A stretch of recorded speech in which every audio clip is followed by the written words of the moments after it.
tu voudrais enfin trouver un système d'organisation qui te correspond et qui te motive à rester organisé toute l'année, dans cet épisode, je te partage les outils que j'ai choisis pour m'organiser en 2025. C'est-à-dire mon bullet journal que je réalise dans un Traveler's Notebook, Notion et Notion Calendar. Et je t'explique comment je combine les outils papier et les outils numériques pour rester organisé, aligné, sereine et efficace tout au long de l'année.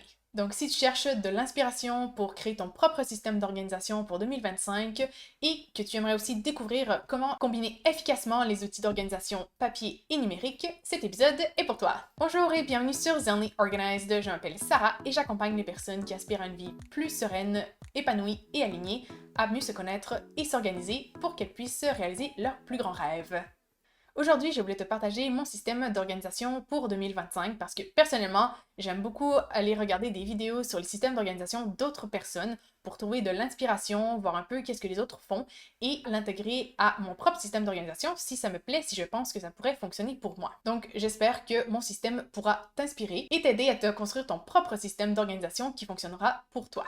Donc le système que je vais te présenter aujourd'hui, je l'ai utilisé durant tout 2024 et ce sont tous des outils que j'utilise depuis plusieurs années, donc le Bullet Journal depuis plus de 5 ans. D'ailleurs, j'ai fait une vidéo sur le bilan de mes 5 ans d'utilisation du Bullet Journal, donc si ça te dit, je vais te mettre le lien dans la description de l'épisode ou juste ici si tu es sur YouTube. Et Notion que j'utilise aussi depuis 3 ou 4 ans. Pour ce qui est de Notion Calendar, il est sorti depuis, je ne me rappelle plus si c'est cette année ou l'année passée, mais bref, je l'utilise depuis que c'est sorti. Donc voilà, ça fait un petit bout de temps que je l'utilise aussi et j'en suis très heureuse. Donc voilà, dans cet épisode, je vais te parler de ces 3 outils et comment je les utilise séparément et ensuite comment je les utilise tous ensemble. Si l'épisode te plaît, n'oublie pas de t'abonner pour être au courant des prochains épisodes et s'il t'est utile, n'hésite pas aussi à laisser un commentaire ou un avis sur ta plateforme d'écoute préférée, ça l'aide à se faire découvrir. Commençons donc par mon outil d'organisation principal, le Bullet Journal, que je crée dans un Traveler's Notebook. Donc, c'est ce genre de cahier où, en fait, tu peux mettre plusieurs cahiers ensemble. Je vais te le montrer rapidement, là, comme ça. Tu peux mettre plusieurs cahiers ensemble qui sont regroupés dans une couverture de cuir comme ça. C'est ce qu'on appelle un Traveler's Notebook, si tu ne savais pas trop ce que c'était. Donc, dans un instant, je vais te montrer un peu plus en profondeur comment j'utilise le Bullet Journal, mais je voulais juste expliquer. Alors, je vais pas expliquer ce qu'est le Bullet Journal ici parce que j'ai déjà plusieurs vidéos à ce sujet, donc je vais te mettre le lien vers la playlist juste ici si tu es sur YouTube ou en lien de l'épisode si tu veux aller écouter et en apprendre plus sur cette méthode. Et j'ai aussi un atelier où je t'explique toutes les bases pour créer ton propre bullet journal et le faire pas à pas avec moi. Donc, je vais te mettre aussi le lien vers ça dans la description de l'épisode. Mais voilà, la méthode du bullet journal, c'est ma préférée. Et donc, mon bullet journal, c'est mon outil de base, c'est mon outil d'organisation principal duquel tout le reste découle. Pourquoi? Parce que je trouve que le fait de m'organiser sur papier, ça me permet d'être plus intentionnelle avec la façon d'utiliser mon temps et mon énergie, de planifier mes tâches, de planifier mes projets, mes objectifs. J'ai essayé de passer tout sur le numérique, sur Notion, que j'adore aussi, donc on va parler juste après, mais je ne suis pas aussi efficace, organisée quand je suis complètement sur du numérique, donc je suis repassée à mon bullet journal qui, voilà, c'est mon amour. J'adore cette méthode et je pense qu'elle est vraiment hyper utile et qu'elle permet, voilà, d'être plus intentionnelle avec la façon dont on s'organise. Par contre, j'ai adapté la méthode du bullet journal à mes besoins à moi parce que, voilà, alors avant, j'utilisais des cahiers normaux pour faire mon bullet journal. Malheureusement, ils sont dans mon storage unit à Madrid, donc je peux pas te les montrer. Un jour, quand je les aurai, je pourrais te montrer mes anciens bullet journal. Mais voilà, là en ce moment, je n'ai que ça. Donc, j'ai décidé de faire mon bullet journal dans un Traveler's Notebook pour plusieurs raisons.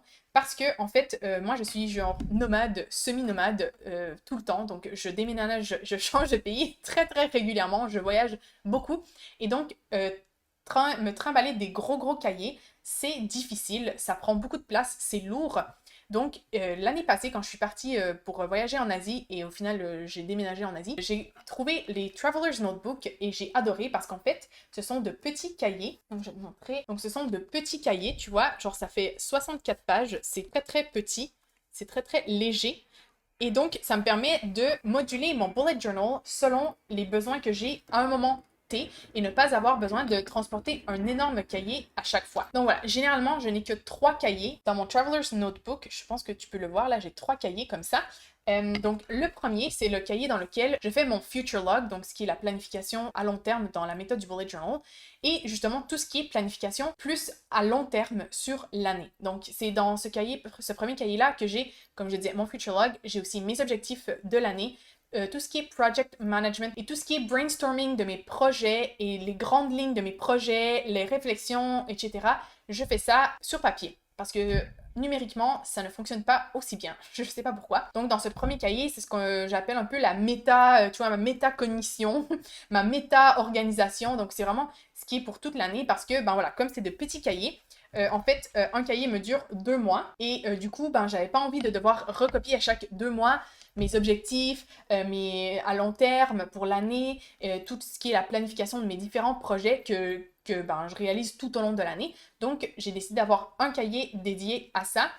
Du coup, là, cette année, il n'est pas complet, donc je pense que ça risque de me faire 2 années, ce cahier, ce qui est aussi bien parce que comme ça me permet d'avoir une vision beaucoup plus à long terme de mes différents projets et de mes objectifs. Et du coup, le deuxième cahier, eh bien, c'est là-dedans que je fais mon monthly log et mon daily log, donc dans la méthode du bullet journal. Donc là, c'est vraiment mon organisation au quotidien à plus court terme, donc mon organisation au quotidien et mensuelle. Comme je disais, je vais pas t'expliquer ce qu'est le monthly log et le daily log. Si ça t'intéresse, tu peux aller voir les ressources que j'ai créées à ce propos. Et mon troisième cahier, c'est le cahier où je garde toutes mes notes de formation, de cours que je suis, des livres que je lis, parce que voilà, alors dans la méthode du bullet journal, en théorie, on fait ça dans un seul cahier, et donc par contre, moi, comme je fais énormément de formations, je lis énormément, eh bien, ça faisait que j'avais genre une journée, mon daily, ensuite 2 pages de formation, un daily, de la formation, un daily. Et je trouvais que c'était un peu le bordel.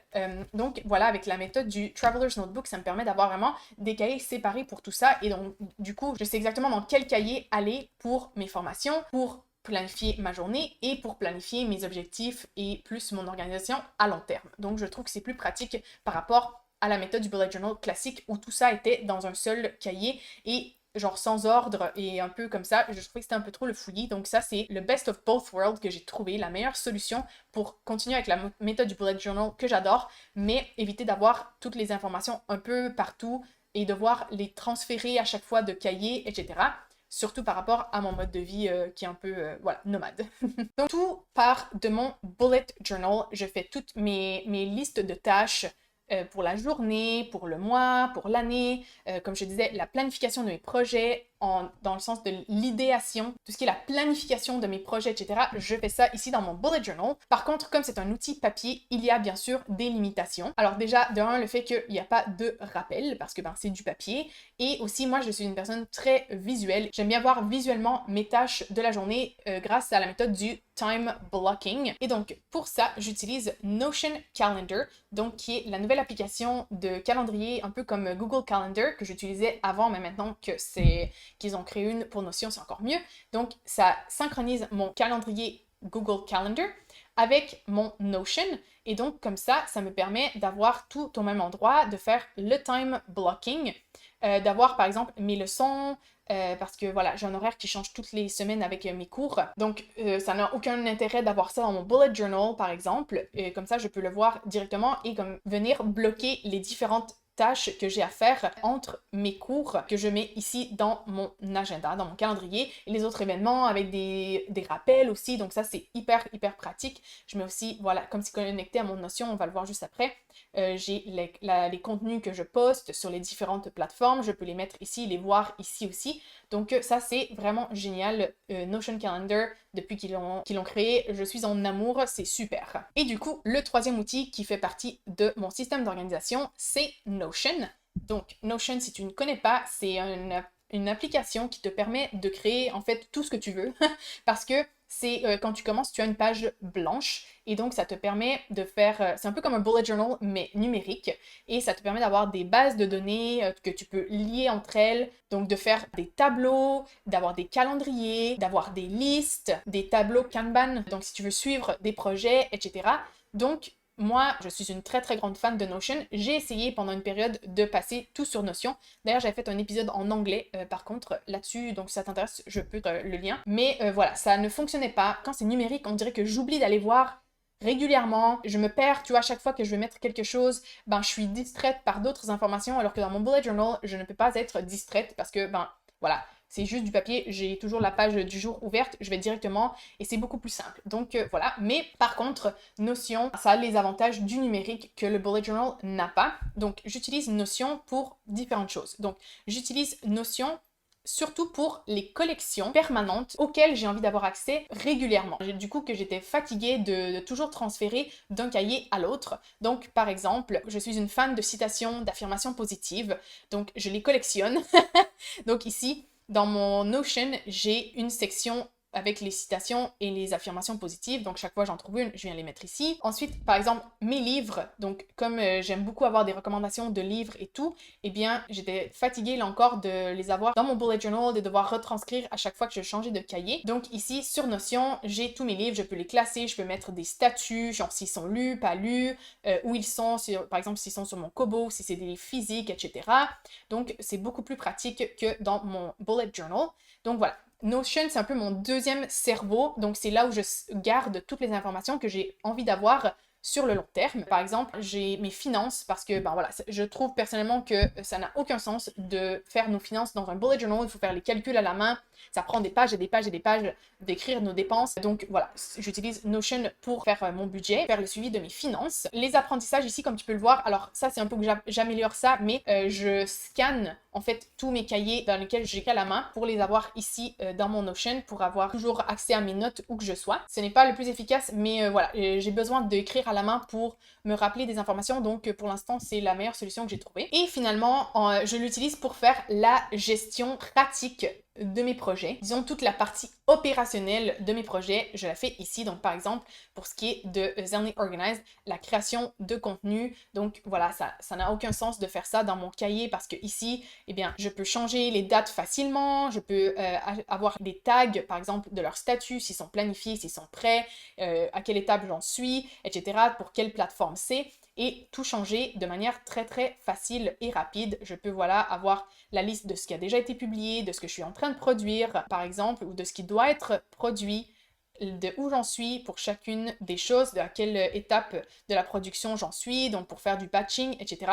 Donc c'est juste beaucoup plus pratique de faire tout ça sur Notion par rapport à le faire dans mon bullet journal. Donc voilà mon système d'organisation pour 2025. J'espère que ça t'inspirera, ça t'aidera à construire ton propre système d'organisation. J'espère aussi que ça te permet de voir que c'est possible de combiner les outils digitaux et les outils papier qui ne sont pas mutuellement exclusifs et que tu n'as pas besoin de décider parce que je pense que les deux ont des avantages et des désavantages, mais qu'en les combinant, eh bien, on réduit les désavantages de chacun et on augmente les avantages de l'autre. Donc voilà, comme je te disais, si tu as envie de découvrir la méthode du bullet journal, je vais te mettre le lien vers les différentes vidéos et aussi sur ma formation qui te permet de créer ton bullet journal très très simplement et très rapidement.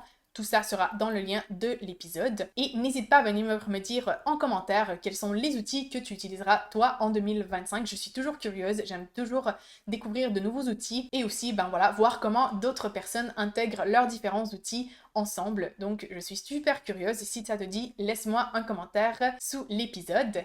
Et si tu as des questions, bien sûr, n'hésite pas à me les poser aussi en commentaire. Si l'épisode t'a plu, n'oublie pas de lui laisser un petit pouce vers le haut si tu es sur YouTube et à laisser une note sur ta plateforme d'écoute préférée. Et moi, je te retrouve dans un prochain épisode très bientôt. Ciao!